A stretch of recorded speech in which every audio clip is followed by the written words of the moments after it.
This is The Illusionist, in which I, Helen Zaltzman, tenderly mop language's brow. This episode is about health anxiety, so content note, there's a lot of discussion about health anxiety. And there are mentions of cancer, doctors and hospitals, but not detailed accounts of medical conditions or treatments. Remember, on the 18th of April 2024, there is a space-themed Illusionist live show in the planetarium at the H.R. Macmillan Space Centre in Vancouver, Canada. It'll be really fun. Possibly a one-off. Unless you have a planetarium you want some language-related entertainment to happen in, I'm open. I've linked to tickets at theillusionist.org/events, and they include a whole evening of space-related amusement and edutainment. On with the show.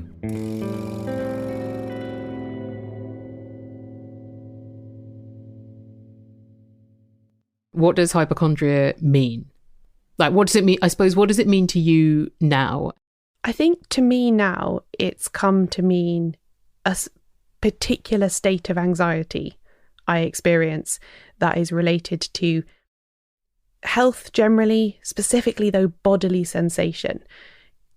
I associate it very strongly with, I feel something, it doesn't feel right, it must be X, it must be Y, that escalating train of anxiety.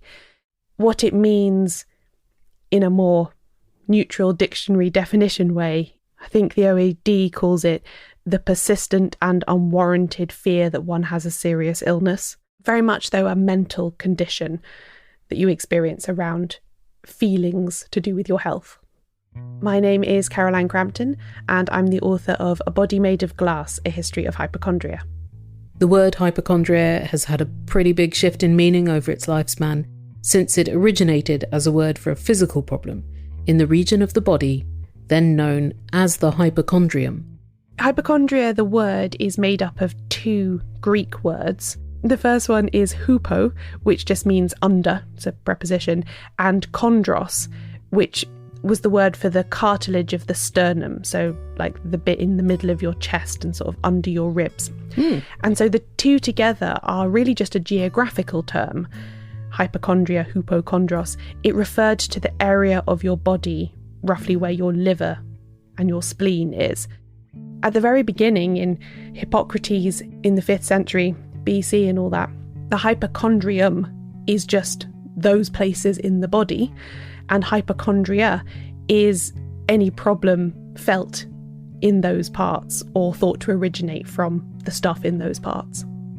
It's interesting because like a lot of psychological stress is felt in the body and in the midriff. Yeah, this was something I got very preoccupied by when I was working on this, that so much of how we conceptualize pain and sensation now is so old that we still talk about having a gut feeling about something, or we talk about having butterflies in the stomach when you're excited, that we think of emotions with that part of the body.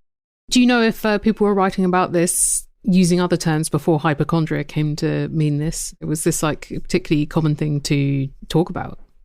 Not especially, and that's why it was quite hard to research, because there's not really a term that you can look for. There are various hints in Babylonian medical history, in Egyptian medical history, in Roman Republic history from Cicero, that people did experience this kind of anxiety or grief that expressed itself in bodily sensation in a way that doctors or healers of the time were not able to say, aha, we identify this as well-known condition X. And Cicero uses this word, this Latin word, aegritudo. It's a word for sickness or an instance of sickness, but it also has a supplementary meaning of grief.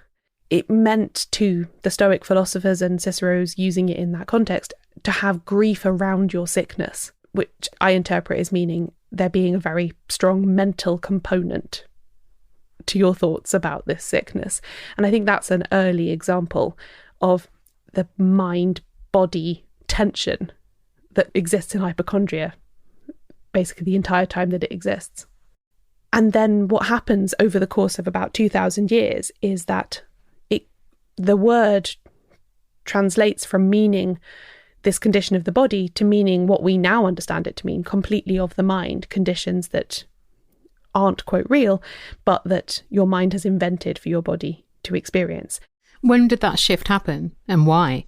It was very hard to pin down exactly when it happened, but my best guess is the late 17th, early 18th century.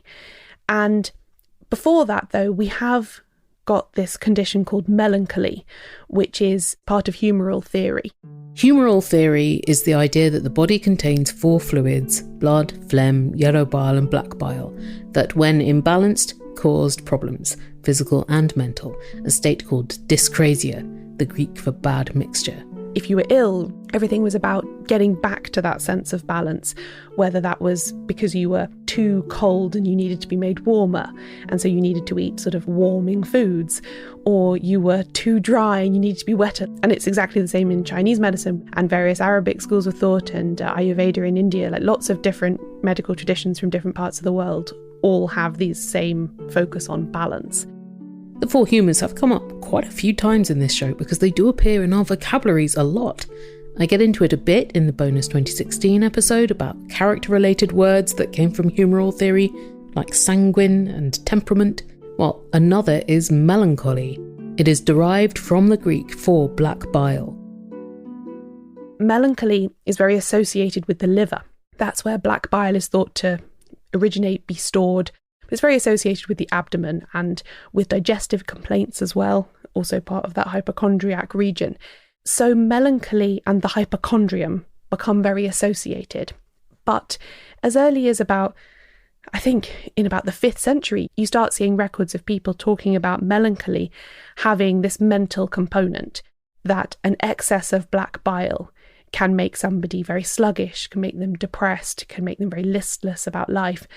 And so melancholy is kind of always understood to be something experienced in the mind as well as in the body. And so what you get from about the early 17th century through to the 18th is this gradual transition where the mental symptoms become more and more important to melancholy and hypochondria, and the physical ones are referred to less and less until, I suppose, in the sort of 1720s, 1750s, you've got people just talking about hypochondria and they just mean these undetectable melancholic feelings that no medical doctor can explain. And definitely by about the 1750s, hypochondria is entirely a mental condition. Hypochondria had some things in common not only with melancholy, but also hysteria, a word documented from the early 17th century, coined from the Greek word for uterus, and meaning nervous ailments caused by that organ. It has this very long and complicated literature to do with wanderings of the womb, this idea that the womb could move around the body and cause different problems. There are some amazing ancient Egyptian texts about how everything from dental problems to headaches, problems in the legs, could all be explained by wanderings of the womb or terrors of the womb. They had all these stock phrases that they used for it. And so hysteria comes up through history very much as a female organ-based complaint. It also starts to acquire mental symptoms. There's this alternative word for hysteria that gets used in the 15th and 16th century where they call it the suffocation of the mother. The idea being that the womb could actually get into the chest and throat and cause shortness of breath and palpitations, which are all symptoms that we now very much associate with anxiety. But at the time, they thought this organ was literally sort of sitting on someone's chest. So it has its whole separate, very gendered, very female-orientated history. And then right at the point when hypochondria is in this flux between, is it just a body condition or disease rooted in the hypochondrium, or is it something mental? One explanation that people start offering is that we know that hysteria causes these mental and physical symptoms in women. What if hypochondria is the same thing but for men? Because they're still very committed to the womb as the organ causing hysteria, it doesn't quite work for male bodies to have the same thing, so they have to call it hypochondria. But yeah, so you do have this period where they kind of cross over these two histories, and for not very long, maybe 50 years or so, people are contemplating the idea that maybe they could be sort of two sides to the same coin. And then hypochondria moves into this purely mental realm. Hysteria does the same, but retains all of its gendered baggage. What treatments, if any, were being offered for hypochondria? The official treatments were pretty vague and tended to fall into the general category of what you might call rest cure. Mm-hmm. Opinions seemed to be divided. Some people thought that it could be caused by too rich a diet. Other people thought not rich a diet enough was the problem. This is also where you start getting class entering the conversation. This quite famous 18th century doctor called George Chain, for instance, he was very convinced that hypochondria was a sort of disease of the English upper classes. He published a book called The English Malady, which was all about this. So he thought it was the idle rich with too much money, too much rich food, eating too much meat, not getting enough exercise, not enough honest toil. That was what caused this. But then at the same time, doctors, at hospitals, there was one in Edinburgh that kept very good records, for instance, and they start getting ordinary working class people turning up with this same problem. And in their case, theories emerge like, well, they're not eating enough meat. Their diet is so poor. They're mainly subsisting through the winter on potatoes and oats. If only they could eat a better diet, more protein and so on, then they wouldn't have these conditions. So the treatments kind of come from two different directions. So not especially helpful. And as a result, you get people turning to unofficial remedies, quack remedies, travelling pharmacists and apothecaries who claim to have invented the perfect remedy for everything, including hypochondria. This is a big moment for panaceas. This one cordial will fix everything that's wrong with you. Cordial, another word with a body organ etymology. It was an adjective meaning heart-related. It used to be used like cardiac is used now. And a cordial was a medicinal drink to stimulate the heart and restore warmth to the body, if that was the humoral imbalance that needed to be corrected. One of my absolute favourite bits of quackery that I found for the book was about this quack doctor called Samuel Solomon, who had this thing called the Cordial Balm of Gilead. He wrote a whole book justifying its existence, and he tried to model it on scientific texts. So although it had absolutely no evidence to it, he tried to construct the evidence for it. And he even included in that book something about how, most medications can't do anything for hypochondria, but mine can. So he was simultaneously acknowledging that most remedies will not alleviate your hypochondria, while also monetizing the hypochondriacs in his own favour.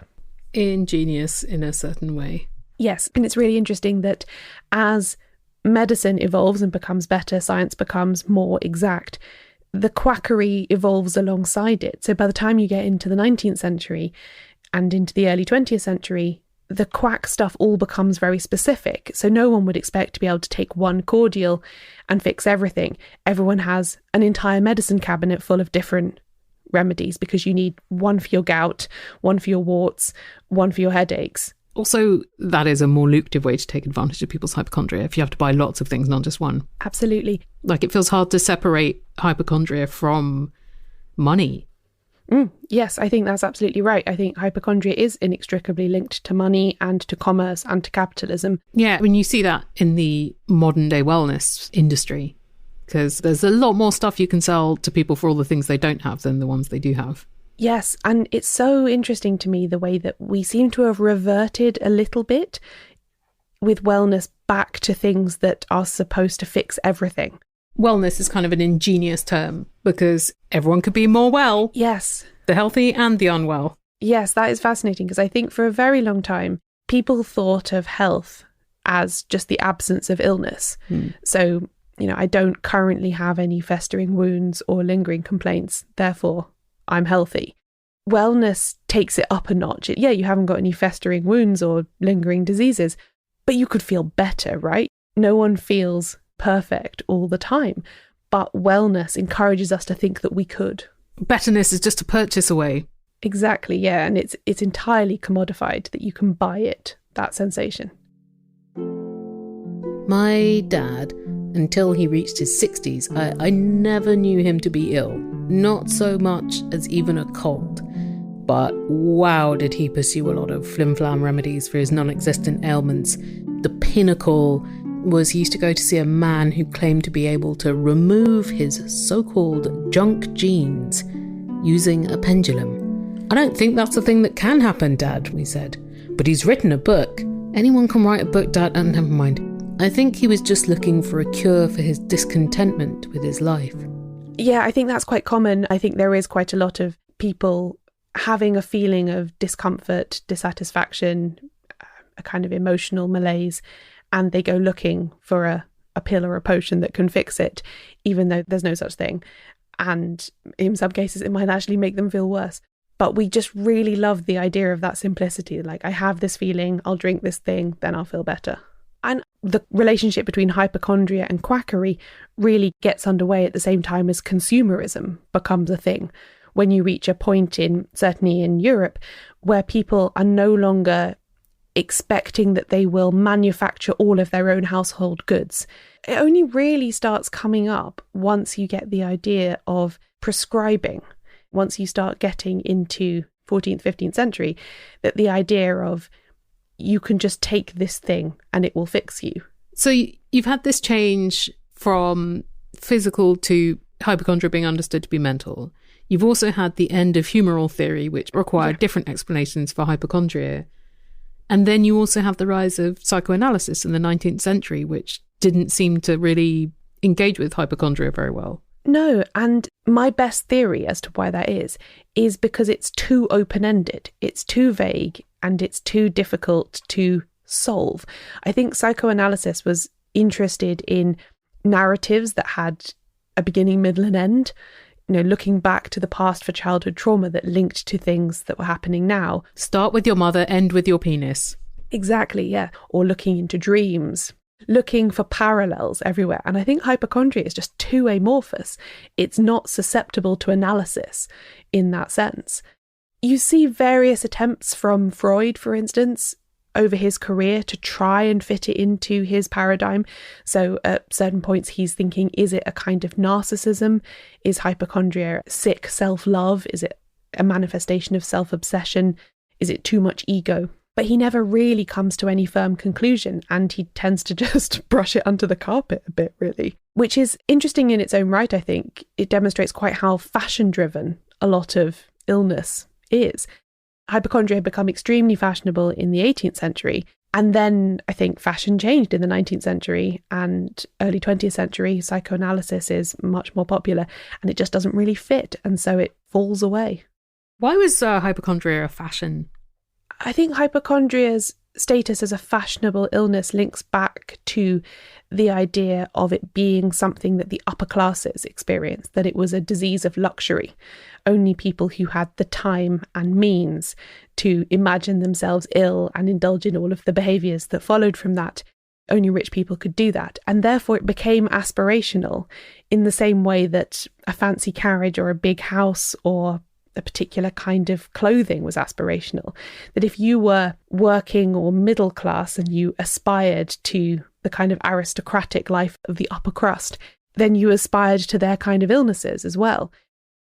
Musculoskeletal illnesses that were common among working people that you might get if you're a bricklayer or a wagoner or something like that. Whereas having something with no clear cause and effect, with no visible, you can't see a joint that's popped out or a bone that's broken. It's just a feeling, and you treat it by lying around on a couch and fanning yourself and calling for the doctor and telling everyone about it. You can absolutely see which one you'd prefer to have. And therefore, as a signifier of wealth and of class and of being able to have leisure, hypochondria becomes fashionable and sought after in that way. Something Caroline wrote about in her book that I found particularly striking was how hypochondria could be a power move for some characters in literature. Several examples appear in Jane Austen's novels. Yeah, this is one of my favourite parts of its whole history, I think. Jane Austen had a lot of hypochondria in her own family, mostly through her mother, who seems to have wielded it as a kind of manipulative weapon in amongst her relatives. So she was always having them change their plans or accommodate her. So they go on a journey, mother's too ill with her hypochondria to sit in a normal carriage, we have to carry her in a litter on a feather bed. It seems to be a way of basically getting attention from those around her. Or at least that's how it is perceived by Jane and her siblings and so on in their surviving letters. And that's how she uses it in her novels as well. I don't think there's a single Jane Austen novel that doesn't have at least one hypochondriac in it. Her final novel, Sanditon, that she left unfinished at her death, is entirely about hypochondria. It's about the setting up of a new spa town full of doctors and hypochondriacs. But I think my favourite one is Mrs. Bennet in Pride and Prejudice. Her nerves! She suffers greatly with her nerves. And so must everybody else. Exactly.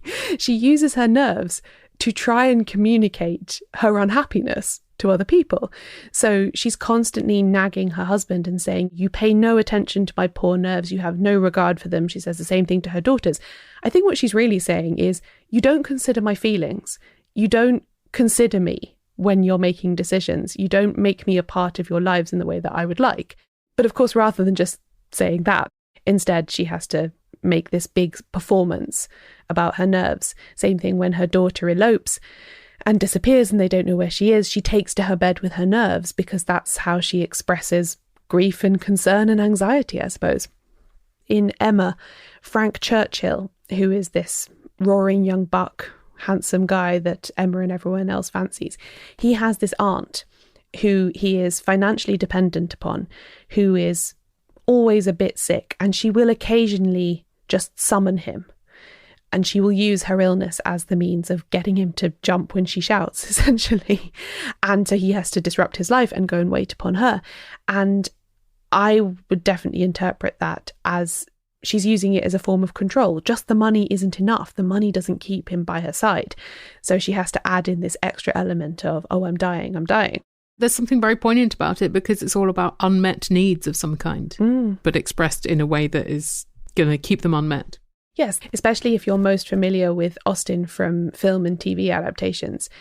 You're often encouraged in those things to see hypochondriac characters as ridiculous and silly and not at all rational. But when you read the books and you really think about it, they are, I think, mostly just expressing some quite sincere emotions, but maybe in a bit of a warped and controlling way. So hypochondria was kind of fashionable, but also annoying and stigmatized at the same time? Yes, I think so. The way I would think of it is fashionable from a distance, but annoying up close. So what happened then to the term in the 20th century? In the 20th century, the term kind of undergoes this process of stigmatization, really. It becomes, especially in the wake of the First World War, where you have a lot of people returning from the trenches with shell shock and chronic fatigue syndrome and similar, you suddenly have a lot of this so-called invisible illness where it can't be plotted and charted and tabulated by medicine, but demonstrably people are suffering. And so hypochondria, it gets thrown around as this derogatory term. Proper ones are invented, like shell shock and so on. This really intense amount of stigma gets attached to the word hypochondria through the 20th century, even to the point where in medical papers, the late 20th century, 21st century, people start trying to give it new names just because the word hypochondria is so tainted that it doesn't feel like you can use it at all in a medical context. So some alternatives that get proposed, one is valetudin disorder. What? Very odd. From the Greek word valetudo, meaning the state of health. That one didn't catch on. But the one that really does, and that you see used now in papers by the World Health Organization, is health anxiety. This is now the contemporary term for what you might once have called hypochondria. Is it different, do you think? I read an awful lot of medical literature about this, trying to discover, and ultimately I would conclude no, I don't think it is different. I think health anxiety has always been expressed in modern terms. It coexists with modern medicine quite comfortably. It fits in with other mental health diagnoses that a doctor now might be looking at.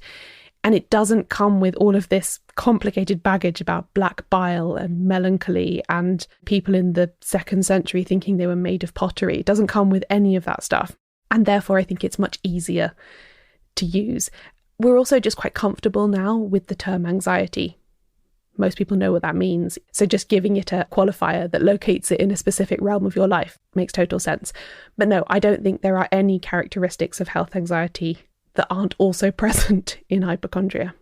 But I do think that if you were to go into a doctor's surgery and say, I'm worried I've got hypochondria, you could reasonably expect to be treated one way. And if you went in and said, I'm worried I've got health anxiety, you might be treated another way. And so I'm not sure that hypochondria is necessarily a practical term that will result in you getting good treatment at a clinical level. As well as tracing the medical and cultural history of hypochondria, Caroline's book recounts how she had cancer in her late teens, and how that has influenced her own relationship with the concept of hypochondria in adulthood.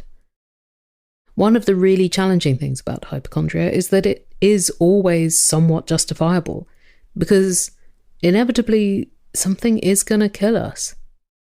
Yeah, so this is something that I grappled with quite early on in the process of writing the book, because a lot of the theoretical material that I'd read about hypochondria very much positioned it in this binary situation that either someone has, quote, real illness, i.e. illness that you can detect with a scan or a blood test or some other diagnostic tool, or it's all in their head and it's made up. And those are the only two ways it can be. But just personally, I feel like I'm pretty much constantly experiencing some combination of the two. And I think the idea that there is unwarranted fear, I don't think there is any such thing as unwarranted fear, to be honest. I encountered as well the idea a lot of the hypochondriac as a theoretical figure, as someone who only has these imaginary illnesses and these fears with no basis. Whereas I think almost everyone, let's say everyone, could find a reason for their fear. And it might be something as very direct as, I had cancer before, so maybe I have cancer again. That's not unreasonable. Or it might be a bit more remote, like my aunt had this particular kind of cancer and I'm worried that I now have it too. Again, not unwarranted. We know all about genetic predispositions towards particular conditions. Or it might be something like, I think I'm getting asthma and I live in an area with really bad air pollution. Again, not unwarranted, totally logical, totally reasonable, very direct connection between those things. So I think you can find a justification for almost any fear that you might have. What's the role of labels like hypochondria in medical professionals maybe not making diagnoses, either because they can't, because it's too difficult to ascertain what is wrong, or because they are not listening to the patients or believing them, or they're overlooking symptoms? This is a serious and persistent problem, the idea that a doctor might dismiss something as just hypochondria when, in fact, either someone has got an organic disease that they're just not detecting. In the course of writing the book, I interviewed one person who has now been diagnosed with multiple sclerosis, who in her early attempts to approach doctors was dismissed as just imagining it. There's lots and lots of stories like that and there are lots of factors that might make a doctor more likely to dismiss you as just a hypochondriac, to do with your race, your body, your accent, your level of education, all kinds of things. There's also a prejudice that can emerge against people who are seen to be overusing medical treatment. This idea of the so-called worried well, people who are fine but are always coming in to just get things checked. I think there's a predisposition to think that those people must just be making it up and draining resources from other people, and lots of negative associations with that. It's an unpleasant and oppressive label that doesn't have productive outcomes. Where it gets a bit more complicated and blurry is if something is, quote, just hypochondria, I don't think that means that people should be dismissed. I think it's very possible that their hypochondria is an expression of something going on with them that requires attention. It might be not a physical health condition, but it may well be a mental health condition. And there have been attempts to kind of codify that. Hypochondria isn't in the DSM-5, the Diagnostics and Statistics Manual, which is the so-called Bible of psychiatry. They got rid of it for this edition, and instead they have two different disorders, one called somatic symptom disorder and one's called illness anxiety disorder. The main difference between the two is that somatic symptom disorder is where someone feels physical symptoms that can't be explained, and illness anxiety disorder is where there are no symptoms but the person has a really heightened level of anxiety about illness. There are not extensive, but there are treatments, there are protocols that can be prescribed for these things. They mainly focus in two areas. One is antidepressants, SSRIs. Some studies have shown them to be relatively effective for some people in alleviating hypochondria or illness anxiety. And the other is cognitive behavioural therapy. You can therefore diagnose and treat it in a way that you would anything else.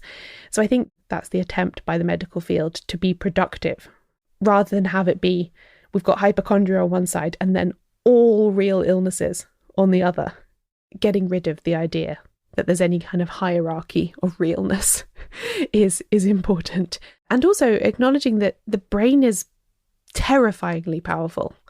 It seems like a very fine balance to strike between not seeming dismissive of a hypochondriac's concerns whilst not amplifying them. And that is the absolute impossibility, I think, of practicing medicine. I really do have great empathy for anyone who's trying to do it, because I don't think there is good guidance on this, because how could there be? I think they're just having to feel it out in the moment every time and try and judge for themselves, you know, is this a person where actually it would put their mind at rest if I did all the tests and showed them that the tests are negative? Or is this someone where if I send them for a load of tests, they're going to interpret that as me thinking it's really serious, and I'm better off just telling them that they're fine and not to worry? I don't take my health anxieties to any medical personnel. I just let them bubble and fester privately. I know exactly where they stem from. Long-term listeners might recall that in 2018, a sore throat escalated into a rogue ailment that landed me in the ICU after emergency surgery, and I ended up spending 3.5 weeks in hospital. The doctors were quite excited because I was a bit of a medical mystery to them, and let me tell you, being a medical mystery sucks. I don't usually aspire to being boring, but being boring medically is my ideal state. Anyway, I recovered. I've had no medical bother since then. The rogue ailment is unlikely to recur, and there were probably no long-term physical impacts except for my splendid neck scar and a little extra vocal growliness when I'm tired. But mentally, because something so serious arose from something as common as a sore throat, every time I have the slightest hint of one now, my brain immediately goes into emergency mode, mentally preparing for another spell in the ICU. Yes, I do think there's a lot to unpack in relation to trauma. Like, part of hypochondria now can be related to trauma in your past, which is kind of contrary to that classical definition of hypochondria as only about imaginary things. Because if it's dealing with real trauma events that definitely occurred, then it's not imaginary, is it? Right. I mean, you definitely had that cancer. Mm-hmm. Seems to be a lot of proof. Definitely had the cancer. Definitely had, the horrible IVF procedures that resulted from the cancer treatment. All of the things that were giving me these really intense flashbacks and periods of anxiety definitely happened. There's medical records to prove it. This is why I got so confused for a long time about hypochondria, I think, because I felt like by the pure classic traditional definition of it, I would not be a hypochondriac because I have a complicated medical history full of a lot of serious conditions, that therefore surely me feeling anxious about any kind of illness now, it doesn't come out of nowhere. Yeah, and I guess you don't know which warning signs are going to be significant unless you pay attention to all the warning signs just in case. Exactly, yes. So that's also something that is really common with hypochondria, is what they call hypervigilance or hypersensitivity and body scanning. So constantly checking in with your body to see how is everything? Do we feel okay? Is everything as it should be? Or are we feeling some new sensation that shouldn't be there? You immediately jump to the worst possible explanation, or not even an explanation, just this has to be really, really serious because it doesn't feel normal. So hypervigilance is a really common and acknowledged part of health anxiety. I feel like I and lots and lots of other people who've gone through serious health situations with a lot of medical intervention, that you basically get trained to be hypervigilant. They encourage it. They ask you to do it. Doctors are constantly at the end of every appointment saying, well, if you feel anything that feels off, don't hesitate to get in touch straight away, because that could be the difference between catching something early and not catching it early enough and all this sort of thing. But then when you're released out into the wild, you're told you're no longer a patient anymore. You don't have cancer. It's really hard to switch off the hypervigilance, especially if, like me, you're the kind of person that does really well with rules and procedures and, likes to feel like she's doing a good job. Mm-hmm. You can't then be like, oh, okay, so all these authority figures told me that this was the right way to behave, and now I'm just supposed to stop? It doesn't make sense to me. Yeah, so you're trying to seek certainty in a morass of uncertainty.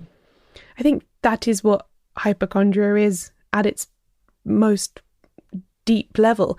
There's a really good book called Hypochondria, A Condition of Doubt. And I think that's a really great summation of it, that hypochondria is just the constant question mark at the end of the sentence. Like, could it? Maybe? Yes. And it's also complicated by the fact that I don't think, especially when it comes to human bodies and medicine, I don't really think there is such a thing as certainty.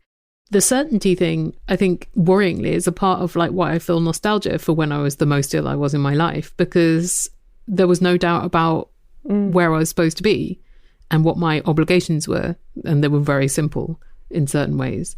And when I think about that time, what I can think about are the positive emotions and not the extreme discomfort and boredom and fear that I felt and the disgustingness of it all. It feels very messed up to be nostalgic for being in hospital. But no, I know exactly what you mean though. And there is something very comforting in having a higher power essentially say, no, this is what you have to do to stay alive. Now do it. Which we don't really have in everyday life. We don't have that kind of absolute knowledge of what we're supposed to do to stay alive. No, it's continual guessing, and that's exhausting. But more exhausting when you're thinking about all the things that could go wrong and haven't yet. Yes, I think it's just a very advanced fear of mortality. The same way that everyone, if they choose to think about it, has to grapple with the finiteness of their life. I think hypochondriacs are just doing that at a really high level, really hard, all the time. And having learned more about the extreme limitedness of our time on Earth, I feel a bit released actually from that constant grind of anxiety, because I feel like even if I don't spend all this time researching brain tumours or skin conditions or whatever my current fixation of choice is, I am still going to die at some point that I don't know. So maybe I could just not. Do you still use the word? Do you use the word about yourself? What do you favour? I like hypochondria and I would use it about myself, but that's because I've spent all these years reading about its history and learning about it, and I have great affection for it. I actually think it's a good word. I think it's a useful word because it contains all of that historical information. And I also like the fact that you can expand it to include yourself and lots of other people all through history who've all had this and all called themselves that. I think it's quite a nice community in that way. Do you have any advice for hypochondriacs out there? I only have really grim advice about how you will die anyway. Yeah. Whee! That's ultimately where I've landed on the whole thing, is that, yeah, remember that you will die. and that you get to choose what you do before then. And maybe you don't want it to be this. You don't want to spend it consumed with medical information. But no, I don't really have advice. I had a really funny to me conversation when I was in the process, right at the beginning of pitching the book.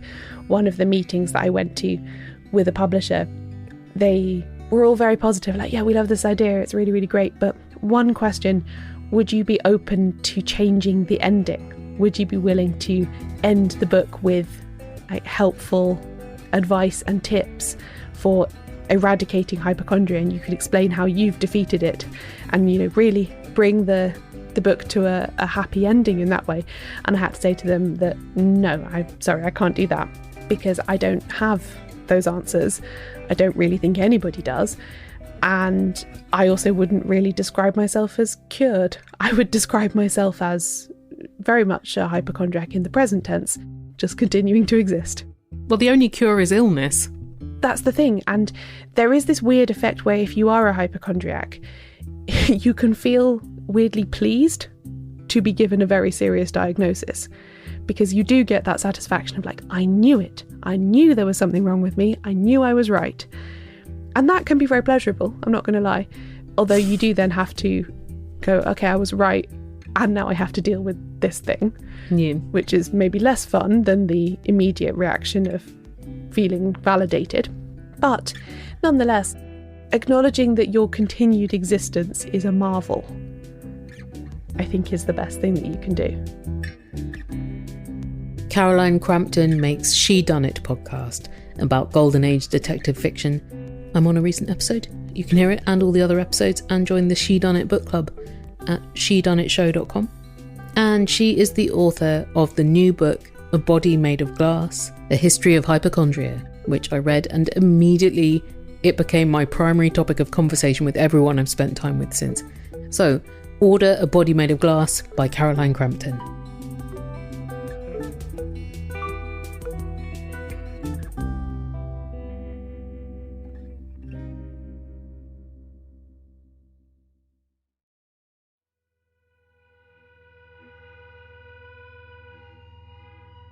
It is a big month for several of our pod friends. The amazing show Imaginary Advice by Ross Sutherland just reached its 100th episode. You heard Ross on this show a few years ago talking about Oulipo on the episode Trammels, and he kindly lent me some of his work to play you when my aforementioned throat ailment left me unable to make this podcast. Anyway, I make a little appearance on the centenary episode of Imaginary Advice, and the whole thing is a real treat. Also, congratulations to alumnist Dan Pashman from the Sporkful podcast, and our collaborative episodes about apples, and a really early episode about brunch. You can spot my voice on the Sporkful about Dan's latest adventure in becoming a pasta baron, and he has a new pasta sauces cookbook out called Anything's Pastable. Yeah, it's a portmanteau, but the sauces are delicious. Oh, and I make another tiny cameo in Switched on Pop, asking about the choice of the brand Lexus in Beyoncé's song Texas Hold'em. Podcasts, get yourself more podcasts. And if you would like to ensure this podcast keeps going, you can donate to the show at theillusionist.org/donate, and from just $2 American per month, you are not only supporting this independent podcast, you are also having fortnightly live streams with me and my ever-expanding dictionary collection, and spending time with your fellows in the Illusiverse Discord community, where we chat about our hopes and fears, our fancy spoons, our latest reads.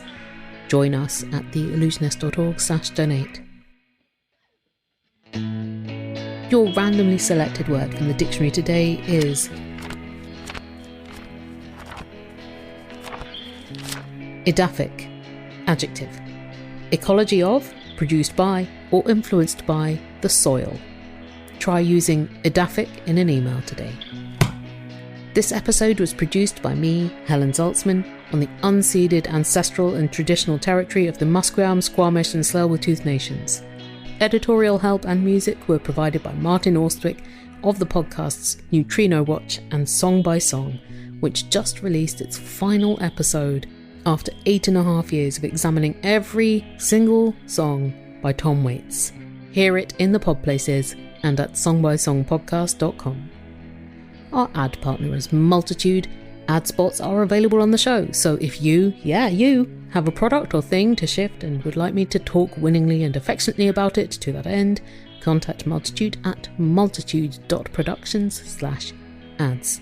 Find Allusionist Show on the social networks, and you can hear or read every episode. Find links to more information about the topics and people therein, and other episodes of this show that might be relevant, and see the full dictionary entries for the randomly selected words, and get tickets for events such as our planetarium show this April, all at the show's forever home, theallusionist.org.